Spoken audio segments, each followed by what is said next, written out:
Welcome to The Explainer. Today, we're putting on our detective hats to investigate one of the most common and, honestly, one of the most deceptively dangerous problems you'll see in any hospital: hyponatremia. Yeah, it looks like just a simple low number on a lab report, but trust me, getting the diagnosis or treatment wrong can have absolutely devastating consequences. So let's crack the case. That's right, hyponatremia. And look, this isn't some rare, obscure thing you might read about once. We're talking about a condition found in up to 30% of all hospitalized patients. Think about that for a second. That means you are absolutely going to encounter this, probably a lot, and that's why you have to know how to solve this case safely.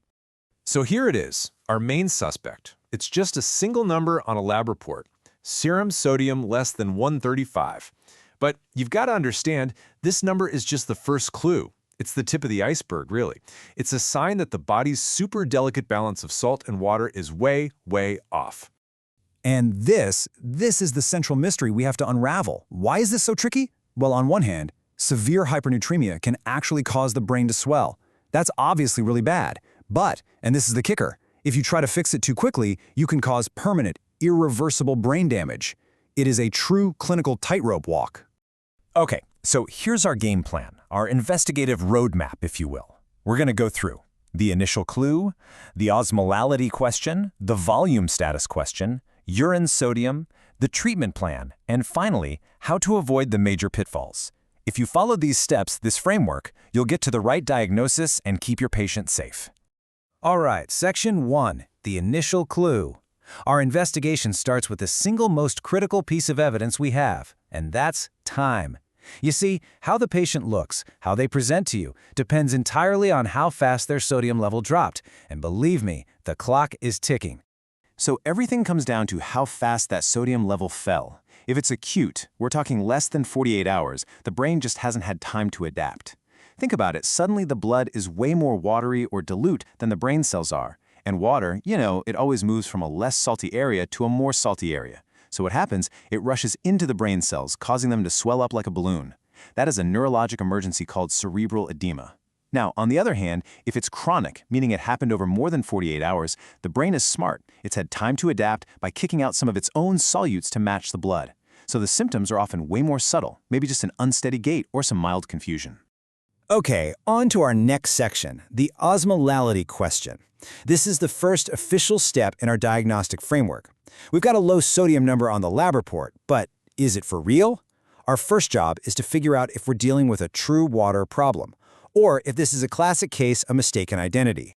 And this right here, this is the brilliant, simple, three-step framework that every single clinical detective should use. It's our toolkit.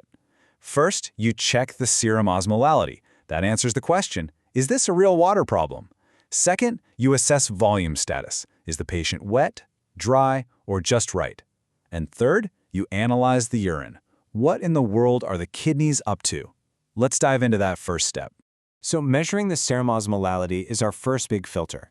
Just think of osmolality as how concentrated or sludgy the blood is with stuff. Solutes like salt, sugar, proteins. If the osmolality is low or hypotonic, then congratulations, you've confirmed you have a true excess of water compared to salt. This is the real deal. But if the osmolality is normal or even high, that low sodium is an imposter. It's a lab artifact, usually caused by something else, like crazy high glucose or lipids, that's just diluting the sodium measurement. Okay, let's lock this in as the first rule of our investigation. Rule number 1, always measure the serum osmolarity first. This is totally non-negotiable. It's the step that confirms you're on the right trail, chasing down a real case of too much water and not getting sidetracked by a false lead. All right, Section 3, the volume status question. So, we've confirmed we have a true hypotonic hyponatremia. Our case is real. Now it's time to investigate the scene of the crime, and that means looking at the patient's overall fluid status. And what's so cool about this step is that it takes us away from the lab report and right back to the bedside. By simply examining your patient, you can narrow down the list of possible causes, like immediately. You just have to ask, are they dry? Signs of dehydration. That's hypovolemic. Are they overloaded with fluid, all puffy with edema? That's hypervolemic. Or do they look pretty much normal, kind of just right? That's euvolemic. And that points you down a totally different path of causes. So just to recap this really crucial step, The physical exam is everything here. You just need to figure out, are they dry, wet, or just right? These simple assessments you can do right at the bedside. Checking for dry mucous membranes or pitting edema. These are incredibly powerful moves that steer the rest of your investigation.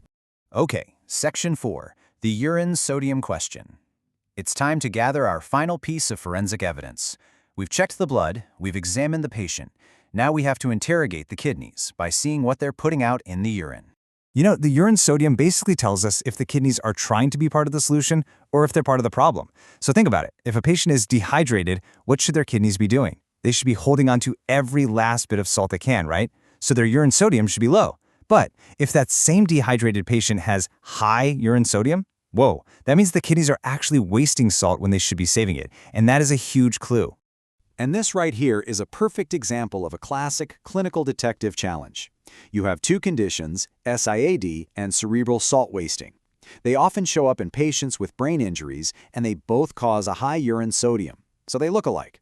But here's the key difference. In SIAD, the problem is too much water, so the patient looks euvolemic or normal. In CSW, the problem is wasting salt, which pulls water with it, so the patient is hypovolemic or dry. And get this, the treatment is the complete opposite. One needs less fluid, the other needs more. You can see how getting this wrong would be a disaster. So the bottom line is that the urine sodium is the final clue that puts it all together. You take your volume assessment, you combine it with urine sodium, and boom, case solved. This is exactly what prevents you from making a really dangerous mistake, like giving fluids to someone who desperately needs them restricted. All right, Section 5, the treatment plan. So we've followed all the clues, we've identified the culprit, the diagnostic part of the case is solved. But now we have to crack an even more delicate case. How in the world do we treat this safely? And this brings us right back to that tightrope walk I mentioned earlier. It's a real balancing act. On one side, if you go too slow or don't treat it, the brain can continue to swell from the hyponatremia itself. But on the other side, if you go too fast, you can cause a catastrophic injury called osmotic demyelination. The stakes could not be higher. Okay, if there is one number you take away from this entire explainer, let it be this one.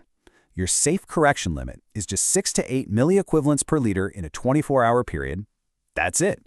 Think of it like a speed limit for the brain. Slower is always safer. You do not want to break this speed limit. So let's be crystal clear about the disaster we're trying to prevent here. It's called osmotic demyelination syndrome, or ODS. Remember how water rushed into the brain cells when the sodium first dropped? Well, if you raise the sodium in the blood too fast, the exact opposite happens. Water gets yanked out of the brain cells, causing them to shrink violently. And that rapid shrinkage can literally strip the protective myelin coating right off the neurons. It's a severe, often irreversible neurological injury. Okay, last section, and this one is critical. Avoiding pitfalls. We know the diagnosis, we know the safe treatment goal, but what happens if you accidentally break that speed limit? Let's go over the emergency plan for the most common pitfall, correcting too fast. If you realize your patient's sodium is rising too quickly, you have to act. And you have to act fast. Here's the rescue plan. 1. Stop. Immediately stop whatever you're giving that's raising the sodium. 2. Infuse. You need to actively re-lower the sodium, usually by giving electrolyte-free water like D5W. 3. You might need to give a drug called desmopressin, or DDAVP, which basically tells the kidneys to stop peeing out free water. And 4. Consult. Get a specialist, like a nephrologist, on the phone right away. And that, believe it or not, brings our investigation to a close. The big takeaway here is that hyponatremia is never just about a low number. It's a whole detective story about water, salt, volume status, and even hormones. It really forces you to look beyond that one lab value and see the entire patient picture.